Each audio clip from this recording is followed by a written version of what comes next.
Assalamualaikum warahmatullahi wabarakatuh. Siswa-siswi dimanapun berada dan yang saya banggakan. Bagaimana kabarnya hari ini?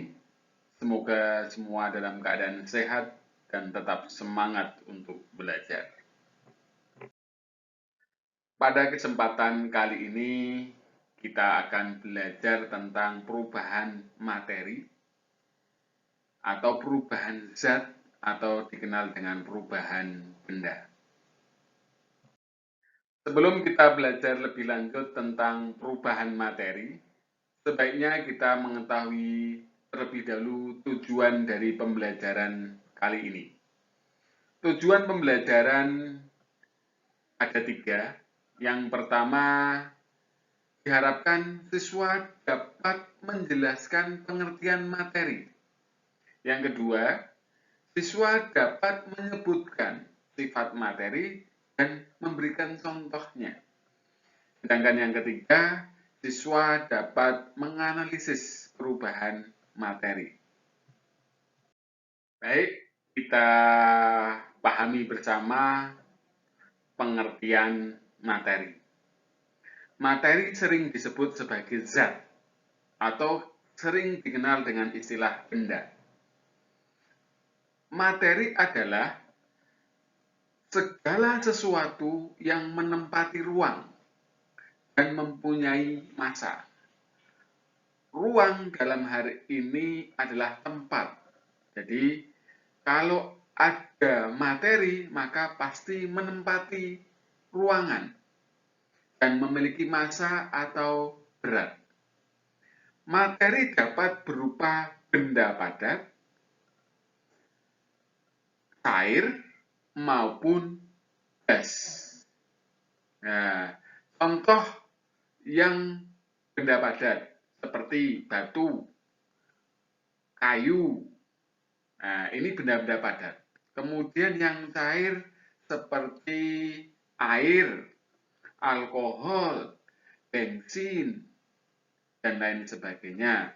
Kemudian yang wujudnya gas, itu seperti udara, oksigen, nitrogen, dan lain sebagainya. Setelah kita pelajari tentang pengertian materi, kita akan melanjutkan sifat materi. Sifat materi dibedakan menjadi dua. Yang pertama, sifat fisika, dan yang kedua, sifat kimia. Kita akan bahas satu persatu.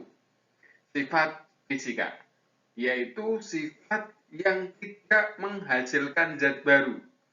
Ini dibedakan lagi menjadi dua. Sifat fisika yang ekstensif dan sifat yang intensif.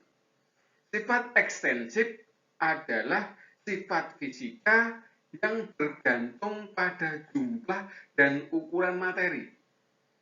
Contohnya massa atau berat. Berat itu merupakan sifat ekstensif. Kenapa?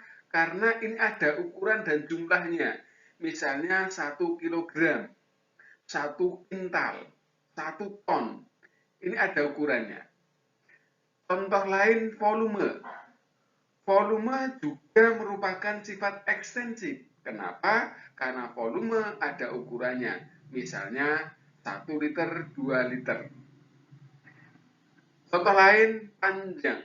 Panjang itu ukurannya bisa sentimeter, bisa 1 kilometer, dan sebagainya. Ini ada ukurannya. Kemudian, sifat fisika yang kedua dikenal dengan sifat intensif. Sifat yang tidak bergantung pada jumlah dan ukuran materi atau zat. Contoh kekerasan. Keras lunaknya benda itu tidak ada ukuran yang pasti. Artinya hanya keras, sangat keras, lunak, dan sebagainya. Tetapi tidak ada satuannya. Kemudian contoh bau. Bau juga tidak ada ukuran yang pasti. Hanya bau wangi, sangat bau, agak bau, dan sebagainya. Kemudian selanjutnya sifat yang kedua yaitu sifat kimia. Sifat kimia adalah sifat yang menghasilkan zat baru. Contoh, mudah terbakar, mudah membusuk, mudah berkarat, dan mudah bereaksi. Jadi, zat-zat apakah itu mudah terbakar atau mudah tidaknya membusuk, mudah tidaknya berkarat, atau mudah tidaknya bereaksi, itulah yang dikenal dengan sifat kimia. Oke, selanjutnya kita akan membahas tentang perubahan materi. Seperti hanya pada sifat materi, perubahan materi dibedakan menjadi dua. Yang pertama, perubahan fisika. Yang kedua adalah perubahan kimia. Kita bahas satu persatu. Perubahan fisika, yaitu perubahan yang tidak menghasilkan zat baru. Contohnya, es mencair. Es mencair itu merupakan perubahan fisika, karena es mencair hanya perubahan wujud. Tetap itu adalah H2O dalam kimia atau air. Jadi hanya perubahan wujud. Sehingga ini dikenal dengan perubahan fisika. Tidak menghasilkan zat baru dan masih bisa kembali. Kemudian yang kedua contohnya besi membara. Yang ketiga penyulingan minyak bumi. Dan yang keempat penguapan minyak wangi. Nanti kita akan bahas lebih dalam tentang perubahan fisika. Kemudian yang kedua, perubahan kimia, yaitu perubahan yang menghasilkan zat baru, yang berbeda dengan zat awal. Contoh yang pertama, peragian ketela. Jadi, ketela atau singkong menjadi tape. Ini berubah sama sekali, menjadi zat baru. Berbeda antara singkong dengan tape. Atau perkaratan besi. Besi yang awal dengan besi yang berkarat itu yang tentu sudah menjadi zat baru. Kemudian ada fotosintesa pada daun, nasi membusuk, ini juga menjadi zat baru, berbeda antara nasi yang awal dengan nasi yang sudah membusuk. Contoh lain, kayu terbakar. Ini juga merupakan perubahan kimia.